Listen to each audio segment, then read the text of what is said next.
नमस्कार मित्रों, आज फिर से एक नया वीडियो बनाने जा रहा हूँ। हाइपरबोला का पहला पार्ट मैं बना चुका हूँ और उसके आगे का पार्ट मैं इस वीडियो में पढ़ूंगा। यदि कुछ बच जाएगा तो फिर उसका अगला वीडियो और बना लूँगा।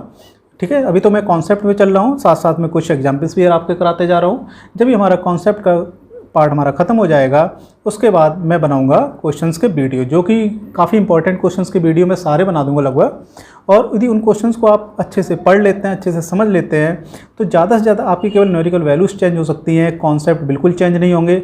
एज टीज बिल्कुल आपके वही क्वेश्चंस आपको पेपर में मिलेंगे। ठीक है, तो पूरा हाइपरबोला का वीडियो A to Z आपको यहाँ पर हम प्रोवाइड करा रहे हैं और अच्छे से पढ़ते जाइए, आपको कोई समस्या नहीं होने वाली है, ये मेरा पूरा विश्वास है।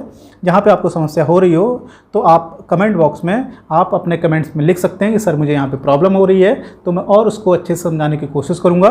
ठीक है, चलिए मैं पहला पार्ट जो आपने पढ़ लिया होगा अच्छे से, तो पहले पार्ट से थोड़ा सा आगे बढ़ते हैं। तो अब मैं आ जाता हूँ थोड़ा सा हाइपरबोला के बेसिक कॉन्सेप्ट पे, एक बार मैं फिर से आ जाता हूँ। ठीक है, उसका एक क्वेश्चन अधिकतर आता रहता है और बेसिक कॉन्सेप्ट क्या है कि जैसे कि चाहे हाइपरबोला हो, इससे पहले हमने एलिप्स पढ़ा था, एलिप्स से पहले आपने सर्किल पढ़ा हुआ है, पैराबोला पढ़ा हुआ है। ठीक है, तो ये सारी चीज़ आपने पढ़ी हुई है। तो इसमें एक चीज़ हम बात बार बार करते रहते हैं, इसेंट्रिसिटी, है ना। इसेंट्रिसिटी की हम बार बार बात करते हैं, तो ये इसेंट्रिसिटी का क्या लेना देना है, इस चीज़ को आप थोड़ी सी समझने की कोशिश करें। अभी तक मैंने जितने भी फिगर पढ़े हुए हैं तो उसमें हम दो चीज़ें बहुत पढ़ रहे हैं। क्या चीज़ पढ़ रहे हैं? एक तो हम फोकस पढ़ रहे हैं और एक हम डायरेक्ट्रिक्स पढ़ रहे हैं। ठीक है, डायरेक्ट्रिक्स, दो चीज़ें हम लोग पढ़ रहे हैं। तो होता क्या है कि जैसे कि सपोज आपका ये हाइपरबोला बना हुआ है और ये आपकी ट्रांसवर्स एक्सिस है। ठीक है, फोकस यहाँ कहीं होता है, आप अच्छे से जानते हो, और इसकी जो डायरेक्ट्रिक्स होती है वो इधर कहीं होती है। ठीक है, ये तो मान लो ये आपकी बाई एक्सिस हो गई ये वाली, तो और डायरेक्ट्रिक्स सपोज आपकी ये है। ठीक है, तो आपने क्या किया कि ये जो कोई कर्व, सॉरी ये हाइपरबोला वाला जो कर्व है, इस पर आपने कोई एक जनरल पॉइंट ले लिया P, इसके कोऑर्डिनेट हैं x, y। ठीक है, तो ये x, y, ये भी x, y, ये भी x, y, मतलब x, y वेरिएबल है, तो x, y की वैल्यू तो चेंज होती रहेगी। तो जो चेंज होती जा रही है तो उससे क्या हो रहा है, एक पाथ क्रिएट हो जा रहा है। तो जो पाथ क्रिएट हो रहा है उसी को तो हाइपरबोला बोल रहे हैं। ठीक है, तो ये कोई एक जनरल पॉइंट मैंने ले लिया है, तो क्या करना है, एक जनरल पॉइंट से आप फोकस को मिला लीजिए। ठीक है, तो फोकस को मिलाएंगे तो इसी को क्या बोलते हैं हम लोग, फोकल डिस्टेंस बोलते हैं। तो ये चीज़ हम पहले भी आपको पढ़ा चुके हैं। ठीक है, तो अब इसके करस्पॉन्डिंग इसकी डायरेक्ट्रिक्स ये होती है और इस फोकस के करस्पॉन्डिंग डायरेक्ट्रिक्स इधर वाली होती है। ठीक है, तो अपने करस्पॉन्डिंग जो उसकी डायरेक्ट्रिक्स है, तो क्या करिए, जो पॉइंट आपने लिया हुआ वहाँ से उसकी परपेंडिकुलर डिस्टेंस निकालिए। ठीक है, तो जो लाइन होती है उसकी डिस्टेंस का मतलब होता है हमेशा ही परपेंडिकुलर डिस्टेंस की बात करना। ठीक है, तो ये हमारी डायरेक्ट्रिक्स है, यहाँ पे लिख लीजिएगा।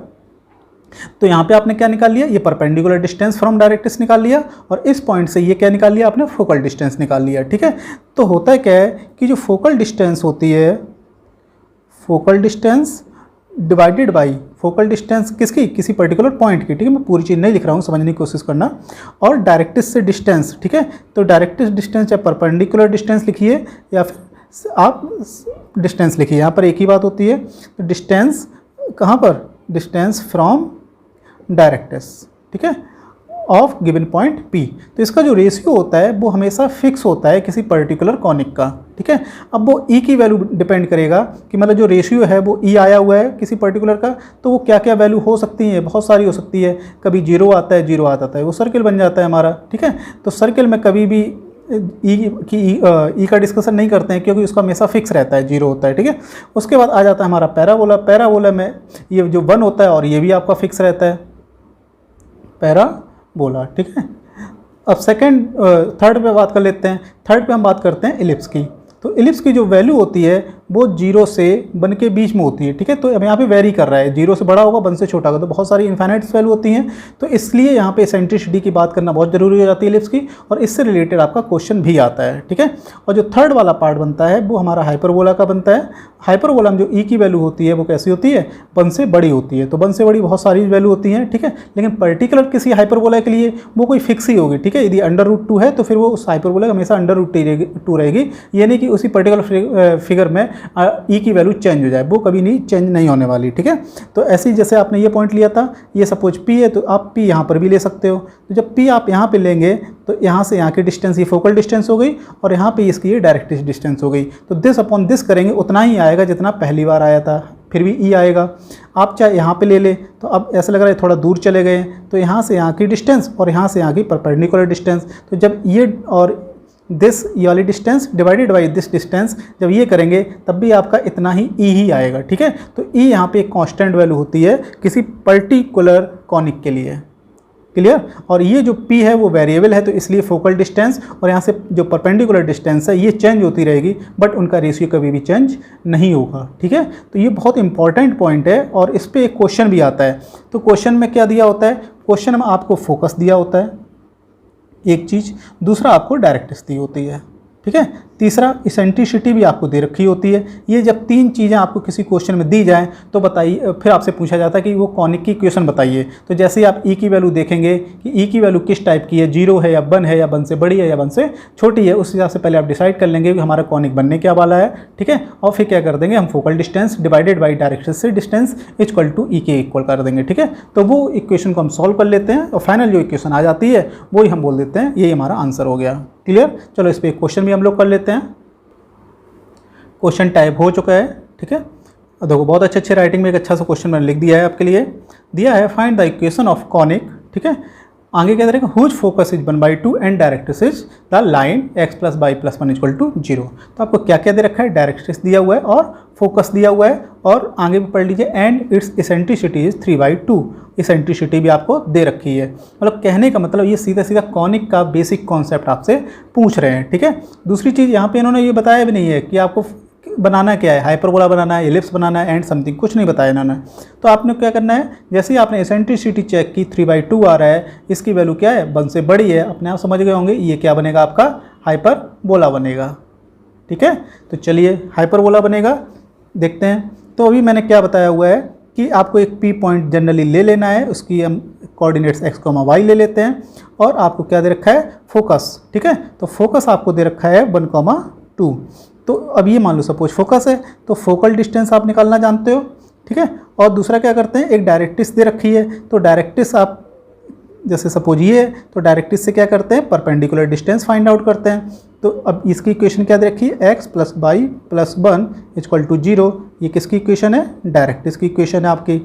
चलिए दोनों चीज़ें हम निकाल लेते हैं, और आप ये भी जानते हो क्या करते हैं, हम क्या करते हैं कि फोकल डिस्टेंस डिवाइडेड बाई, एक तरह से ऐसे याद कर लीजिए, डायरेक्ट्रिक्स डिस्टेंस। ठीक है, इक्वल टू ई के इक्वल होता है। तो ये हमारा सारे के लिए कॉमन होता है, चाहे आप एलिप्स पढ़ रहे हो चाहे आप हाइपरबोला पढ़ रहे हो, दोनों के लिए सेम है। तो ये डिस्टेंस कैसे निकालोगे, तो 2 पॉइंट्स के बीच की डिस्टेंस आप निकालना जानते हो, तो वो कैसे निकालते हैं, √x - 1 का होल स्क्वायर प्लस y - 2 का होल स्क्वायर डिवाइडेड बाई कर देता हूँ। ठीक है, या फिर इसका इधर मल्टीप्लाई कर लीजिएगा, पेपर में आपको जल्दी जल्दी करना होता है, तो इसलिए आप पहले स्क्वायर भी कर लीजिएगा। चलिए दूसरा क्या करते हैं, इस पॉइंट से यहाँ पर एक परपेंडिकुलर डिस्टेंस कैसे निकालते हैं, इन कोऑर्डिनेट्स को हम क्या करते हैं, यहाँ पुट कर लेते हैं, और पुट करेंगे तो यहाँ पे एक्स वाई पहले ही लिखा हुआ है, तो एक्स वाई लिखेंगे तो वो तो सेम रहेगा, और डिवाइडेड बाई एक्स के कोफिशिएंट का स्क्वायर प्लस वाई के कोफिशिएंट का स्क्वायर और उसका अंडर रूट। ठीक है, चलिए यहाँ पे कर देता हूँ मैं, तो ये कितना हो जाएगा, x + y + 1, और ये डिवाइडेड बाई अंडर रूट कितना हो जाएगा, x के कोफिशिएंट का स्क्वायर 1 स्क्वायर, y के कोफिशिएंट का स्क्वायर 1 स्क्वायर इक्वल टू ई की वैल्यू आपको कितनी दे रखी है, 3/2। इतना हो गया।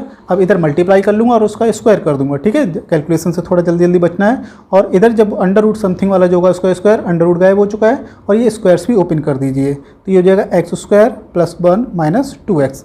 इसका स्क्वायर ओपन करेंगे, y² + 4 - 4y। इतना हो गया। अब इसको मैंने इधर पहुंचा दिया है, तो ये कितना हो चुका है, 9/4। ठीक है, ये स्क्वायर हो चुका है। और इसका जब स्क्वायर करेंगे तो x + y + 1 का होल स्क्वायर, और नीचे कितना है हमारे पास, अंडर रूट 2। अंडर रूट 2 कितना हो जाएगा, × 2 हो जाएगा। ठीक है, तो ये कहाँ जाएगा, ये यहाँ पे जा रहा है, तो इसके ये नीचे आ जाएगा। अंडर रूट 2 का स्क्वायर 2 हो गया हमारे पास। ठीक है, यहाँ तक क्लियर होगी बात। आगे ये 4 दूनी 8 हो गया, और 8 का इधर मल्टीप्लाई कर देता हूँ, और साथ में इसका होल स्क्वायर भी ओपन कर लेता हूँ। होल स्क्वायर कैसे ओपन होगा, ये a + b + c का होल स्क्वायर है, तो इसका ओपन जब करेंगे तो a² + b² + c² + 2ab + 2bc + 2ca। ठीक है, तो इसके हिसाब से ये ओपन हो जाएगा। राइट, चलिए 4 × 2 = 8 होता है, इधर मल्टीप्लाई कर देता हूँ, तो ये हमारे पास कितना हो जाएगा, 8x² + 8 - 16x + 8y² + 8 चौकू 32 होता है, माइनस फिर 8 चौकू 32 बाई इक्वल टू, अब ये 9 यहाँ पे लिखा हुआ है और अगले ब्रैकेट में इनके स्क्वायर्स ओपन करने हैं, मतलब इसका स्क्वायर ओपन करो तो ये x square plus y square plus 1 square plus 2ab तो 2xy हो जाएगा, ठीक है, प्लस फिर y इंटू 1 y होता है तो 2y plus 2 into 1 into x तो ये हो जाएगा 2x। इतना हो गया। अब सिर्फ आपकी क्या बची हुई है, इनका 9 का मल्टीप्लाई करना है, एक्स स्क्वायर एक साथ लिखने हैं, वाई स्क्वायर एक साथ लिखने हैं। यदि एक्स इंटू वाई का टर्म आ रहा है तो उसको एक साथ लिख लीजिएगा, ठीक है, एक्स इंटू वाई का टर्म आ रहा है बिल्कुल एक साथ लिखेंगे। उसके बाद फिर एक्स के कॉपी एक्स वाला एक साथ, वाई वाला एक साथ और कांस्टेंट वाला एक साथ। चलिए अब मैं यहाँ पे कर लेता हूँ तो 9x स्क्वायर और 8x स्क्वायर, तो 8x स्क्वायर को मैं उधर ले जाऊँगा तो हमारे पास कितना बचेगा, एक्स स्क्वायर। नोट कर लिया। अब इसके बाद वाई का देख लीजिएगा, वाई का यहाँ पे कितना है, यहाँ पे 9y स्क्वायर और ये 8y स्क्वायर, अंडरलाइन करते जाइए जो होता जाए, तो ये 9y स्क्वायर और ये 8y स्क्वायर, तो कितना बचा हमारे पास y स्क्वायर। ये उस साइड जा रहे हैं, ठीक है सारे, तो यहाँ पे इस साइड में कर दूंगा 0, ठीक है, क्योंकि इधर कुछ बचेगा नहीं तो सारे उधर ही शिफ्ट कर रहा हूँ। फिर उसके बाद आ जाइए x इंटू वाई, तो x इंटू वाई इधर तो नहीं आ रहा है तो 9 दूनी 18 है, इतना हो गया। इसके बाद आ जाइए x की बारी, हमारे पास x यहाँ पे 16 है और यहाँ पर x कितना है, 9 दूनी 18, 18 और 16 कितना होते हैं, 34 होते हैं। यहाँ तक हो गया। प्लस अब की बार बाई की बारी आ जाइए, बाई यहाँ पे चलो ये भी हो चुका है हमारा, और यहाँ पे क्या कर चुका हूँ, x कर चुका हूँ। ये हमारे पास 32 माइनस 32 प्लस 32 हो जाएंगे, 32 और 2 कितना होता है, 34, ठीक है, 34 बाई सॉरी 9 दूनी 18 होते हैं, ये 9 दूनी 18, हाँ 18 और 32 कितना हो गया, 50 बाई हो गया, इतना हो गया। तो ये बाई वाला भी हो चुका है हमारे पास। अब बचा क्या, केवल कांस्टेंट वैल्यू, तो 8 और 32 40 और 40 और 9 40 हमारे कैसे हैं, सॉरी 32 8 40 और माइनस का 40 और प्लस का 9, तो कितना बचेगा, माइनस का 31। ओके, अब इसको 0 को यहाँ से हटा के और इधर सेट कर लीजिएगा। तो ये जो हमारी फाइनल आंसर आया, ये किसका इक्वेशन है, हाइपरबोला का है, ठीक है। तो ये फाइंड आउट हो गया आपको, ठीक है। अब आपको चेक नहीं करना है ये हाइपरबोला है कि नहीं है। हाइपरबोला यहीं से मुझे चेक हो गया था कि इसेंट्रिसिटी 3/2 है, 1 से बड़ी है, तो अपने आप वो हाइपरबोला ही था, ठीक है। तो इस तरह से फाइंड आउट करते हैं, ठीक है। काफ़ी इजी क्वेश्चन है, टफ नहीं है। एक दो बार प्रैक्टिस करोगे तो फिर इस पर थोड़ा फोकस कर लेना कि हम पेपर में कैलकुलेशन कितनी जल्दी करें, ठीक है। तो मैंने ये थोड़ा सा अच्छे समझाने के लिए किया था। तो बेटर ये है कि आप ये जो लाइन है इसको पहले ही इधर रखिएगा और इसका स्क्वायर कर लीजिए, तो डायरेक्ट ये वाली लाइन लिखा करें आप, ठीक है। ये वाली करेंगे तो बस आपको 1 2 3 लाइन में आंसर आ जाएगा आपका। अब स्टार्ट करते हैं हाइपरबोला के साथ साथ इसका कंजुगेट हाइपरबोला। कहने का मतलब टाइप 2 स्टार्ट होने वाला है, तो यहाँ पे लिख ले रहा हूँ टाइप 2, ठीक है। चलिए टाइप 2 जो है, पहले उसके लिए मुझे टाइप 1 बहुत अच्छे से तैयार होना चाहिए। यदि टाइप 1 आपका तैयार है तो टाइप 2 बिल्कुल ईजी है आपके लिए। स्टार्ट करते हैं। तो आपको सपोज ये टाइप 1 में मैंने हाइपरबोला पढ़ा था x square upon a square minus y square upon b square equal to 1, ठीक है। तो ये हमारा कौन सा था, टाइप 1 वाला था। तो टाइप 1 में आपका क्या होता था कि ट्रांसवर्स एक्सिस और कंजुगेट एक्सिस क्या होती थी, ये, ठीक है। और ये क्या थी, हमारी एक्स एक्सिस था हमारा, और ये वाली जो थी हमारी कंजुगेट एक्सिस थी, ठीक है। और यही थी हमारी बाई एक्सिस, ठीक है। मतलब कंजुगेट एक्सिस बाई एक्सिस पे था और ट्रांसफर एक्सिस एक्स एक्सिस पे था, ठीक है। तो ये चीज़ बहुत अच्छे से याद है। तो इसमें क्या था मेन चीज़ कि एक्स वाला देखो यहाँ पे प्लस साइन है और बाई वाले में यहाँ पे माइनस साइन है। तो जिसमें प्लस साइन था वो आपका ट्रांसफर एक्सिस बन गया था और जिसमें माइनस था वो हमारा कौन सा बन गया था, कंजुगेट एक्सिस, ठीक है। तो टाइप 2 में क्या पढ़ना है, तो टाइप 2 में हो जाएगा x square upon a square, यहाँ पे माइनस का साइन और बाई वाले पार्ट में प्लस साइन, ठीक है। कभी कभी ये वाला जो पार्ट है वो ऐसे भी लिख देते हैं, x square upon a square minus y square upon b square equal to -1, ठीक है। तो ध्यान रखिएगा कि यहाँ पे क्या होना चाहिए, +1 होना चाहिए। यदि +1 होना चाहिए तो माइनस इधर जाएगा, तो ये माइनस का हो जाएगा, ये प्लस का हो जाएगा, ठीक है। तो कभी कभी इस तरह से लिखा हो तो कन्फ्यूज मत होइएगा, ये दोनों इक्वेशन कैसी है, सेम है, क्लियर। तो अब इसमें फ़र्क क्या पड़ गया, इसमें फ़र्क क्या पड़ जाता है कि कंजुगेट एक्सिस और ट्रांसवर्स एक्सिस चेंज हो जाती हैं और ये बन जाती है हमारी कंजुगेट एक्सिस और ये वाली बन जाती है हमारी ट्रांसवर्स एक्सिस, ठीक है। तो ये आपको ध्यान रखना है। तो क्या हुआ, ये ट्रांसवर्स किस में कन्वर्ट हो गया, कंजुगेट में, और ये कंजुगेट किस में कन्वर्ट हो गया, ट्रांसवर्स में, ठीक है। तो एक दूसरे को आपस में क्या कर लिया, चेंज कर लिया। ए और बी की वैल्यू वहाँ पर वो सेम है, ठीक है। तो अब ये जब चेंज हो गया तो फिर आपकी ट्रांसवर्स एक्सिस की लेंथ क्या हो जाएगी, 2b हो जाएगी, कंजुगेट की क्या हो जाएगी, 2a हो जाएगी। तो ऐसे ही बहुत सारी चीज़ें चेंज हो जाएंगी। और एक चीज़ आपने क्या देखा कि यहाँ पर जो सेंटर इसका है और इसका सेंटर चेंज नहीं हुआ है। क्लियर? अच्छा, तो एक चीज़ ध्यान रखिएगा, यदि ऐसा होता है कभी क्या कि इसकी ट्रांसवर्स एक्सिस और कंजुगेट एक्सिस इंटरचेंज होकर एक नया हाइपरबोला बना देती है, तो उसको जो नया हाइपरबोला बनता है उसको बोलते हैं कंजुगेट हाइपरबोला। मतलब कि इसको बोलेंगे कंजुगेट हाइपरबोला ऑफ दिस, और इसको बोलेंगे कि this is the conjugate hyperbola of this. ठीक है? यदि ये मेन हाइपरबोला है तो इसको बोलेंगे कंजुगेट हाइपरबोला, और यदि ये मेन हाइपरबोला है तो इसको बोलेंगे इसका ये कंजुगेट हाइपरबोला है। ठीक है? एक दूसरे से रिलेट हैं, ये सेपरेट नहीं है। ठीक है? इस चीज़ को ध्यान रखिएगा। तो यदि मैं इसको बोलूँगा हाइपरबोला तो इसका क्या हो जाएगा, इट्स कंजुगेट हाइपरबोला। ये बात क्लियर हो गई? ठीक है? तो कंफ्यूज मत हो जाना, ये कंजुगेट एक्सिस है और ये कंजुगेट हाइपरबोला है। ठीक है? तो कंजुगेट एक्सिस जो होती है वो एक सिंगल लाइन होती है, और कंजुगेट हाइपरबोला पूरा एक कॉनिक का फिगर होता है। ठीक है? तो ये थोड़ा सा ध्यान रखिएगा। चलिए, अब क्या क्या चीज़ कॉमन है, क्या क्या चीज़ चेंज होगी, वो हम सारी डिस्कस करते जाते हैं। तो ये तो मैंने बता दिया, दोनों का सेंटर सेम रहेगा। ठीक है? तो चलो मैं लिख लेता हूँ हाइपरबोला पार्ट, और इसका मैं इधर लिख दूंगा क्या चीज़, कंजुगेट हाइपरबोला वाली चीज़ है। चलो मैं पहले बात कर लेता हूँ सेंटर की। सेंटर दोनों का सेम रहता है, पर्टिकुलर इस टाइप की इक्वेशन से। तो 0, 0, 0, 0। तो एक चीज़ तो क्लियर हो गई। उसके बाद वर्टिसेस की बात कर लेता हूँ मैं। अच्छा, वर्टिसेस से पहले मैं बात कर लेता हूँ कंजुगेट एक्सिस और ट्रांसवर्स एक्सिस की लेंथ की या इक्वेशंस की। ठीक है? तो ट्रांसवर्स एक्सिस जो थी हमारी इस वाले में, वो क्या थी, एक्स एक्सिस पे काम हो रहा था। अब इसमें जो ट्रांसवर्स एक्सिस है वो हमारी क्या बन गई है, वाई एक्सिस बन गई है। ठीक है?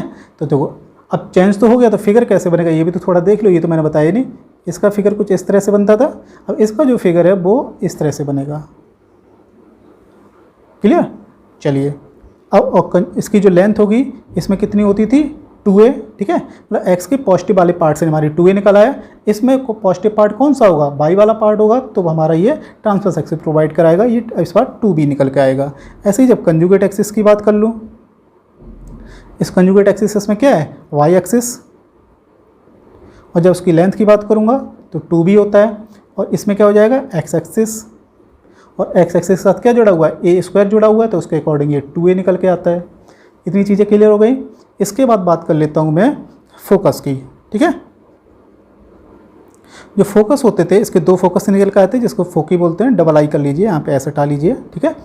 तो इसके जो फोकस होते थे, एक f नाम का यहाँ होता था, दूसरा यहाँ पर होता था। ठीक है? f dash. तो अब यहाँ पे क्या हो जाएंगे, एक यहाँ पे आएगा f नाम से, और दूसरा सपोज f डैश यहाँ कर देते हैं। तो इसके जो पहले वाले का आंसर आते थे वो प्लस माइनस AE, 0 हो जाता था। इसमें चेंज हो जाएगा, क्यों, क्योंकि इसमें y एक्सिस पे होगा। ठीक है? इस वाले एक्सिस पे क्या होता है, x कोऑर्डिनेट 0 होता है, और ये प्लस माइनस a के बदले क्या हो जाएगा, b और e। इतनी चीज़ क्लियर हो गई। फोकी की बात कर लेते हैं डायरेक्ट्रिक्स की। डायरेक्ट्रिक्स की इक्वेशन होती थी x = प्लस माइनस a/e। यहाँ पे क्या हो जाएगा, x के बदले y आ जाएगा, और प्लस माइनस ऐसे कर लो, और a के बदले b यूज कर लो, और e लिख दो। ठीक है? तो अब इसकी डायरेक्ट्रिक्स बनेगी क्या, पहले वाले की तो इस तरह से कुछ बनती थी, ये बनती थी। अब इसकी जो डायरेक्ट्रिक्स होंगी वो यहाँ पर इस तरह से बनेगी। ठीक है?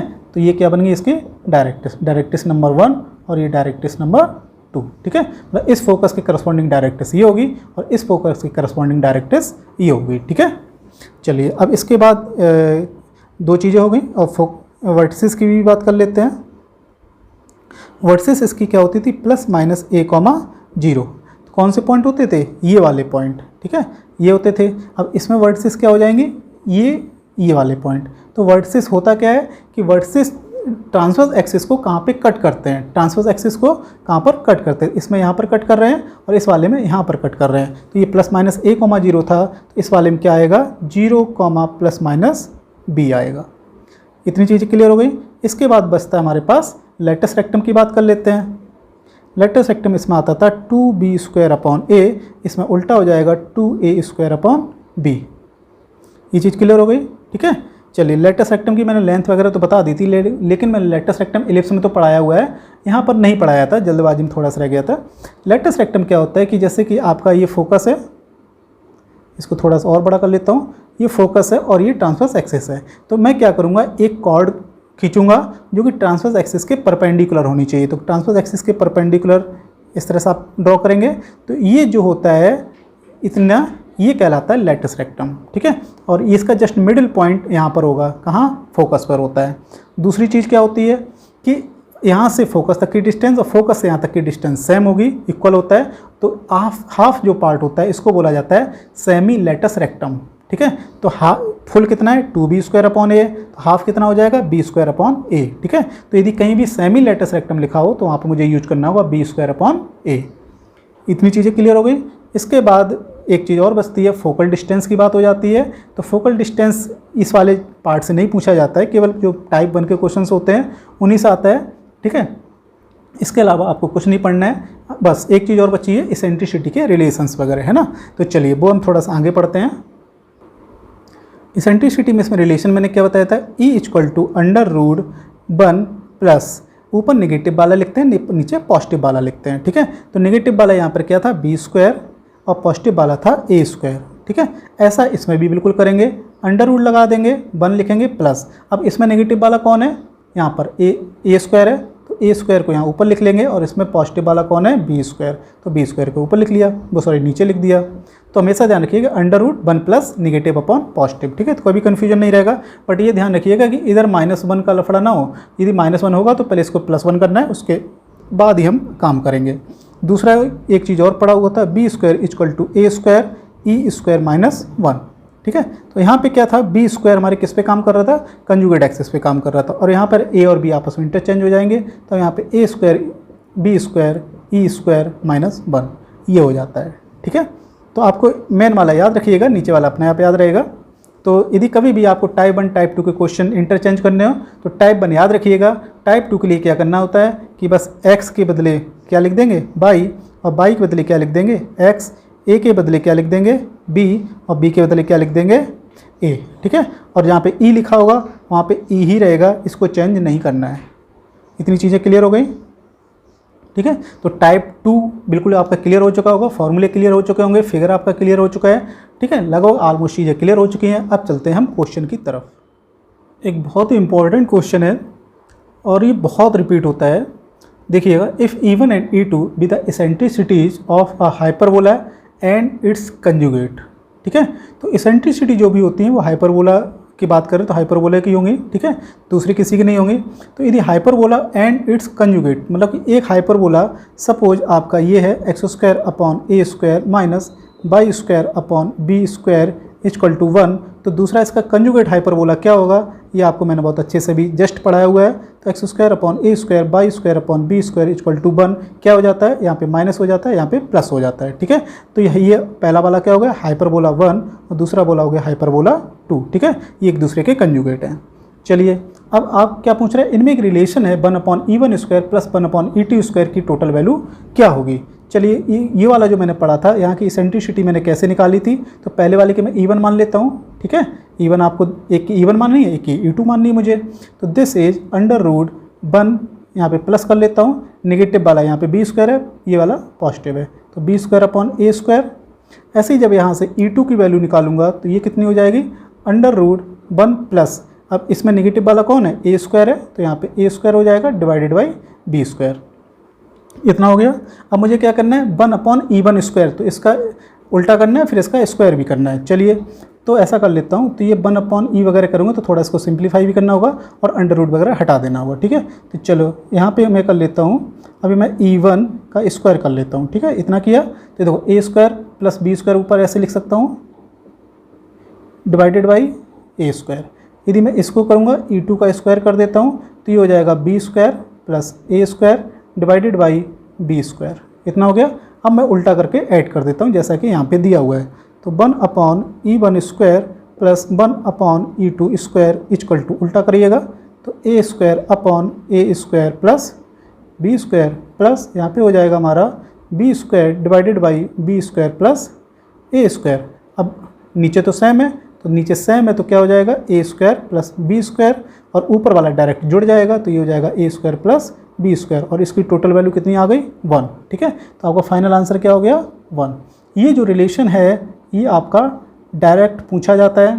दूसरा कैसे पूछा जाता है कि बोल देते हैं कि E1 और E2 जो है या फिर मान लो सपोज ऐसे भी आता है, जैसे कि एक कंजुगेट हाइपरबोला है और उसकी इसेंट्रिसिटी 5/2 है, ठीक है, तो उसके कंजुगेट हाइपरबोला की इसेंट्रिसिटी बताइए।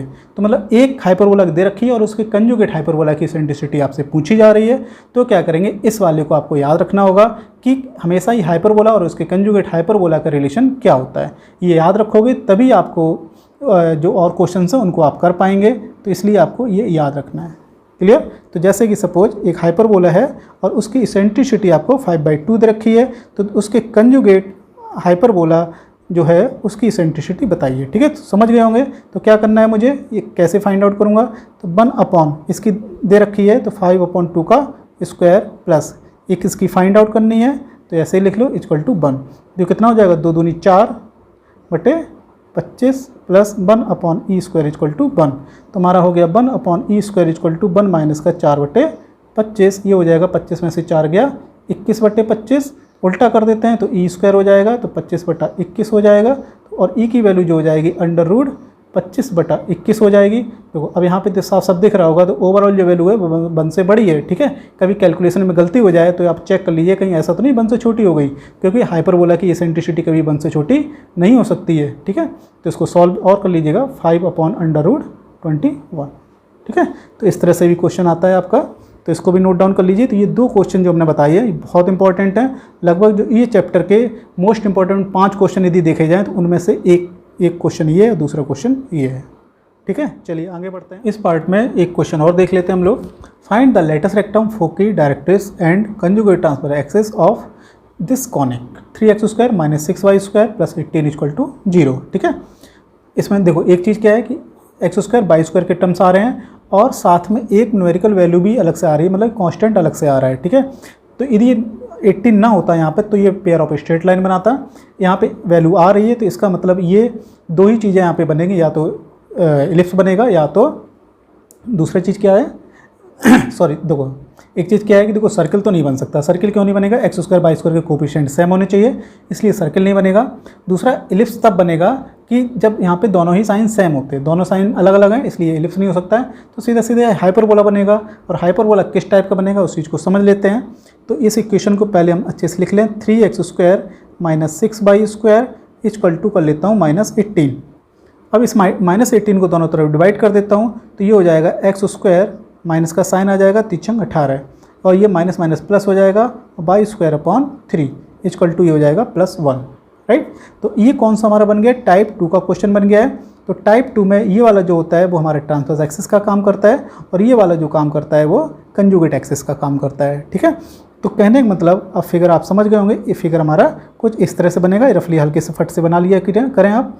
तो ये हो गई हमारी ट्रांसवर्स एक्सिस, ठीक है, और ये वाली जो है वो हमारी हो गई कंजुगेट एक्सिस। तो जब ट्रांसवर्स एक्सिस आपको पता चल गया, तो ट्रांसवर्स एक्सिस यहाँ पे पूछ रहे हैं, ये चीज़ क्लियर हो गई। और ट्रांसवर्स एक्सिस की जो लेंथ निकली वो इसके अकॉर्डिंग निकलेगी। तो ये जो 3 दे रखा है वो किसकी वैल्यू है, b² = 3, तो b = हो जाएगा √3। तो ट्रांसवर्स एक्सिस कितना होता है 2b, तो 2b = कितना निकलेगा 2√3। ये चीज़ क्लियर हो गई। और यहाँ पे a² की वैल्यू कितनी दे रखी है 6, तो a = हो गया आपका √6, तो 2a की जो वैल्यू है वो हो गई 2√6। तो कंजुगेट एक्सिस भी आपको निकल आया, कितना निकल के आया 2√6। ठीक है, तो ये किसकी वैल्यू होती है 2a के इक्वल होती है। तो ये दोनों चीज़ हमारी क्लियर हो गई। अब इसके बाद बात कर लेता हूँ, अच्छा एक चीज़ और, यहाँ पे ट्रांसवर्स एक्सिस और कंजुगेट एक्सिस का इंटरसेक्शन कहाँ पे होता है, सेंटर पे होता है। तो सेंटर भी यदि नहीं पूछा जाता है तो आपको पता होना चाहिए सेंटर 0,0 ये फिक्स है इसका। ठीक है, 0,0 होगा तो इसलिए नहीं पूछा जाएगा आपसे। अब क्या बचा हमारे पास, वर्टिसेस बचे हुए हैं। ठीक है, तो वर्टिसेस क्या होते हैं वो भी देख लीजिए, नहीं पूछा जाता है, सब समझ लीजिए एक ही बार में। तो जो वर्टिसेस होते हैं इस वाले केस में वो होते हैं 0, ±b। ठीक है, तो ये कहाँ पर b की वैल्यू आपने कितनी निकाली थी √3, तो यहाँ पे निकाल लीजिए 0 = ±√3। कहने का मतलब ये वाला 0,√3 हो जाएगा और ये वाला 0,−√3 हो जाएगा। यहाँ तक क्लियर हो गए। अब बात कर लेते हैं इसेंट्रिसिटी की। ठीक है, या लेटेस्ट रेक्टम चलो बात कर लेता हूँ। तो लेटेस्ट रेक्टम इस वाले केस में क्या हो जाता है, तो पहला वाला जो मैंने पढ़ा था वो 2b² था, और इस वाले में क्या करना है मुझे 2a² b फाइंड आउट करना है। ठीक है, तो चलिए ये तो हमारा टाइप 1 के लिए था और ये वाला हमारा टाइप 2 के लिए। तो 2a² b कैलकुलेट कर लेते हैं। 2a² की वैल्यू हमारे पास 6 डिवाइडेड बाई b की वैल्यू हमने निकाली है √3। अब इसको आप सॉल्व कर लीजिएगा, ठीक है, तो आंसर निकाल लेना अपना। अब ये क्या बचा हमारे पास, फोकस और डायरेक्ट्रिक्स। फोकस और डायरेक्ट्रिक्स पे हमें पहुंचना है तो मुझे एसेंट्रिसिटी पता होनी चाहिए। तो एसेंट्रिसिटी के लिए मैंने आपको बताया था E = √1 प्लस, इसमें नेगेटिव वाला कौन है, ये, पॉजिटिव वाला ये, तो 6/3।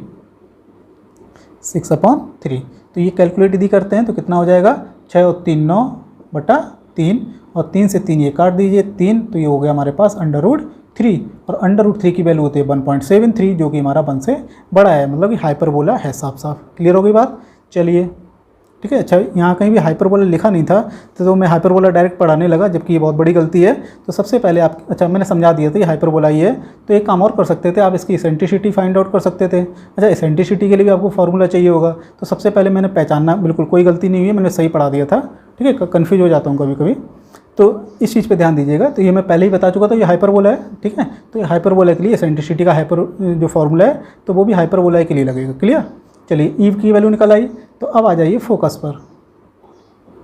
तो फोकी क्या होते हैं इसमें, 0, ± BE, ठीक है। तो 0, ± B की वैल्यू हमारे पास कितनी है, √3 और E की जो वैल्यू है वो है √3, तो कुल मिला के हो गया 3। तो 0, ±3, ठीक है।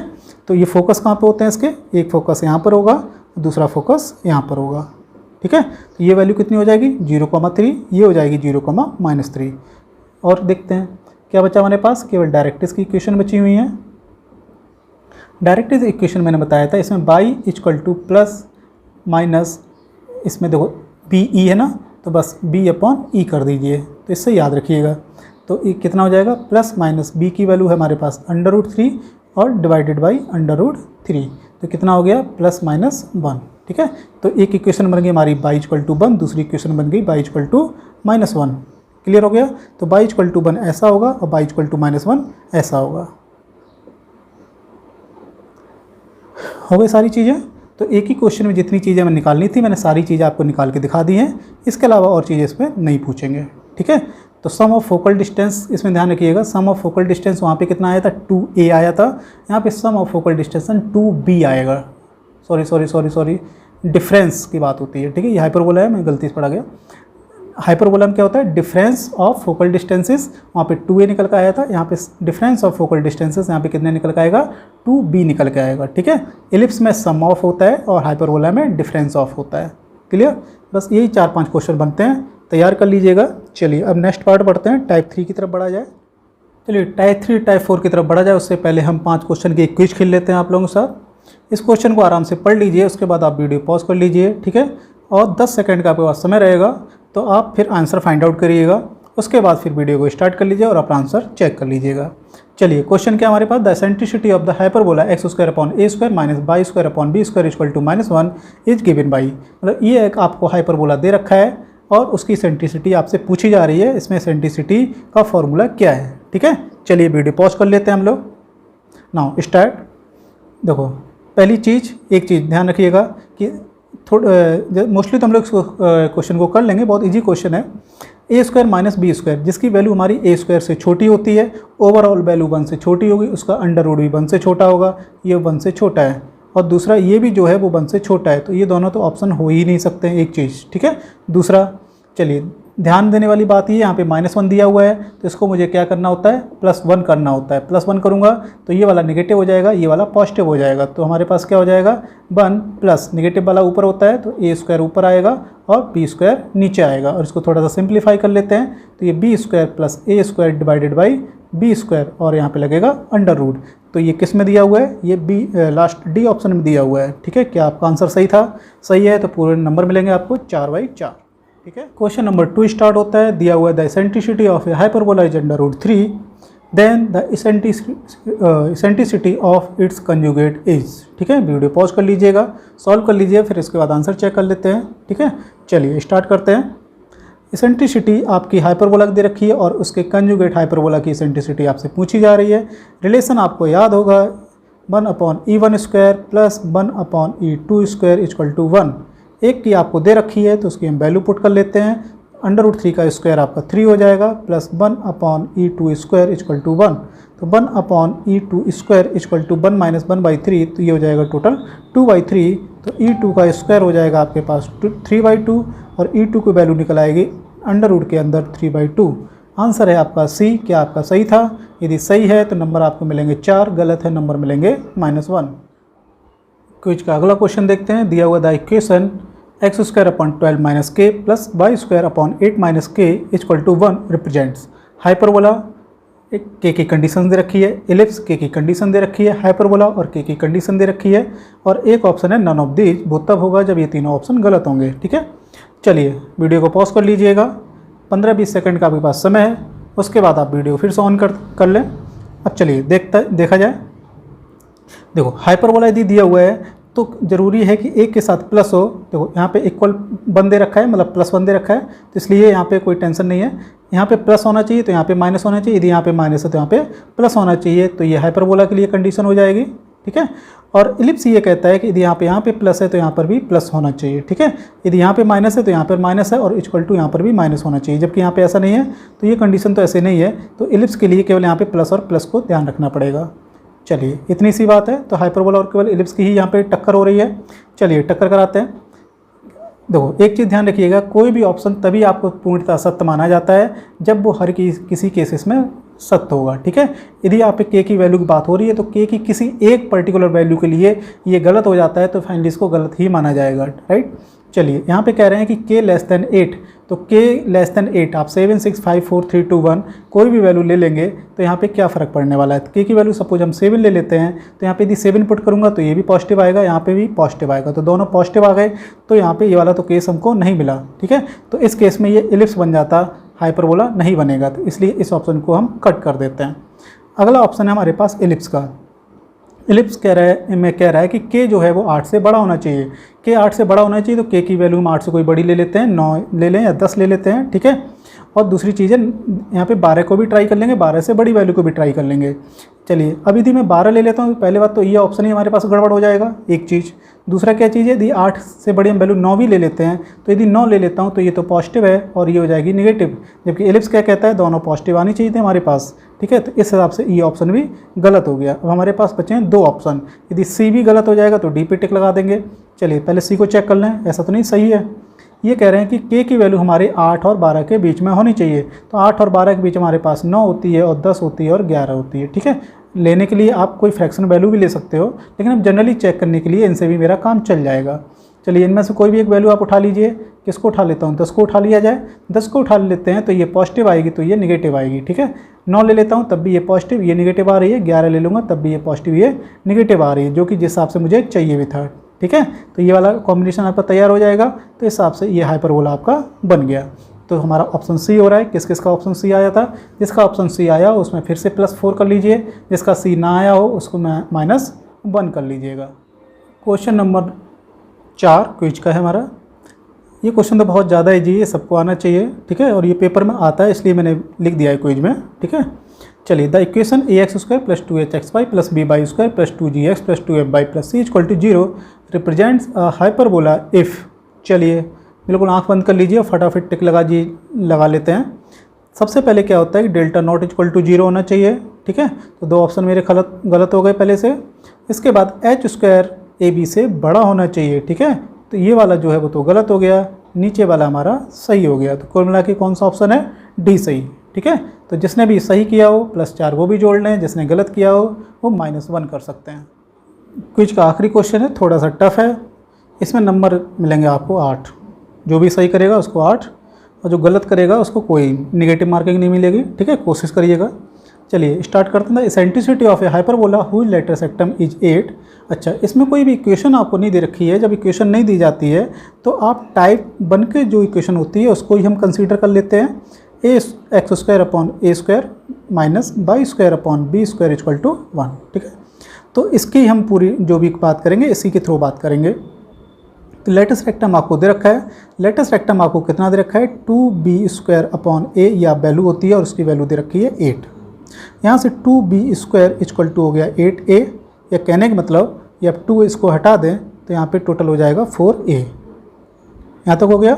अब चलिए, अच्छा पूछ क्या रहे हैं आपसे, एसेंट्रिसिटी पूछ रहे हैं। तो एसेंट्रिसिटी आपको दे तो नहीं रखी है, तो इसलिए हमारे पास एक रिलेशन होता है b square equal to a square e square minus 1।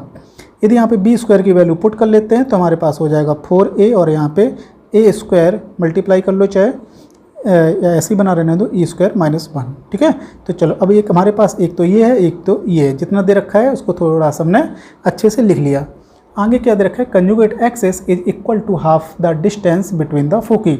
अच्छा, कंजुगेट एक्सिस इस केस में क्या होता है, 2b होता है, और ये कह रहे हैं half of the distance between the foci. तो यहाँ पे फोकी की जो डिस्टेंस होती है वो कितनी होती है, 2ae, क्योंकि एक होता है आपके पास -ae, 0 होता है, और दूसरी जो होती है आपके पास फोकी वो प्लस ऑफ ae, 0। तो इन दोनों बीच की डिस्टेंस कितनी हो जाएगी, 2ae। तो यहाँ से ये 2 से 2 कट हो गया, और यहाँ से हमें कुल मिला के 2b की वैल्यू मिली a इंटू e। एक तो हमारे पास ये चीज़ हो गई। चलिए अब क्या कर लेते हैं, यहाँ देखो बी स्क्वायर वैल्यू आपको दे रखी है, तो चलो इसको यहाँ पे क्या कर लेता हूँ, बी स्क्वायर की वैल्यू निकाल लेता हूँ। बी स्क्वायर कितना हो जाएगा, 2 से डिवाइड कर दीजिए, तो a square e square upon 4 हो जाएगा। यहाँ तक हो गया। अच्छा, दूसरी चीज़ क्या है कि यहाँ पे बी स्क्वायर की वैल्यू यहाँ से भी है, तो इसको भी यहाँ पे ऐसे ही पुट कर लेता हूँ।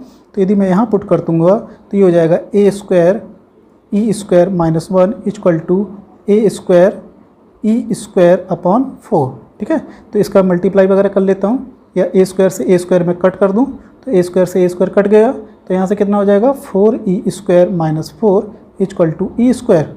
तो ई स्क्वायर को मैं इधर ले आता हूँ, तो कितना हो गया हमारे पास, ई स्क्वायर, तो 3e स्क्वायर हो जाएगा इक्वल टू 4। तो यहाँ पे ई स्क्वायर की वैल्यू हो गई 4/3, तो टोटल ई की वैल्यू आप समझ हो गए 2/√3। किस ऑप्शन में बेटा आपको दे रखा है, सी ऑप्शन में आपको दे रखा है। ठीक है, जिसका सही आंसर आया हो वो अपने में 8 नंबर काउंट कर लीजिए। चलिए ठीक है, थोड़ा सा अच्छा क्वेश्चन था। इस तरह के क्वेश्चन पेपर में आपके काफ़ी आते हैं, तो इस तरह के क्वेश्चन आप बहुत प्रैक्टिस करिएगा। और बिल्कुल होता है क्या है कि बस इसमें मेन चीज़ आपके फार्मूले, तो जो फार्मूले जो भी हैं वो आप टाइप बन के यूज करिएगा, तो टाइप बन के अकॉर्डिंग ही सारे क्वेश्चंस बनते हैं। ठीक है, और फटाफट इसको थोड़ी सी प्रैक्टिस कराइएगा, तभी इसमें स्पीड आती है। नहीं तो क्या होता है, जो आपको क्वेश्चन दे रखे हैं उनमें एक दूसरे में क्या होता है कि इस फार्मूले का यूज इसमें करना है, इसकी वैल्यू इसमें यूज करनी है, तो ये थोड़े से प्रैक्टिस करने के बाद ही आती है। ये मत सोचिएगा कि सर ने 2 क्वेश्चन करा दिए तो 2 क्वेश्चन से आपका पेपर भला हो जाएगा। पेपर बिल्कुल भी भला नहीं होने वाला है, उसके लिए आपको अच्छे से प्रैक्टिस करनी होगी। ठीक है, तो जिन लोगों ने मेरा चैनल सब्सक्राइब ना किया हो वो लोग सब्सक्राइब कर लें। हिंदी मीडियम वाले बिल्कुल भी ना डरें, हमारे साथ जुड़े रहिए, उनको बहुत फ़ायदा होने वाला है। पेपर में जैसे मैं क्वेश्चन पढ़ा रहा हूँ आप देखेंगे एग्जाम में बिल्कुल एज इट इज क्वेश्चन आ जाते हैं। ठीक है, जैसे ही लैंग्वेज लिखी हुई है लैंग्वेज भी वही होती है, बस न्यूमेरिकल वैल्यू भले ही आपकी चेंज हो जाए, और काफ़ी क्वेश्चन तो जैसे मैं पढ़ा रहा हूँ विद न्यूमेरिकल वैल्यू भी वैसे ही आपको पेपर में मिलेंगे। ठीक है, चलिए नेक्स्ट पार्ट के लिए थोड़ा सा वेट करिएगा, 1 या 2 दिन में वो भी आपको अवेलेबल हो जाएगा। धीरे धीरे आपको 1 या 2 वीडियो और बनाने हैं हाइपरबोला के लिए, तो उसमें आपका कॉन्सेप्ट भी खत्म हो जाएगा, प्लस उसमें बहुत सारे हम क्वेश्चन भी आपको सॉल्व कराने वाले हैं। चलिए मिलते हैं फिर, नमस्कार।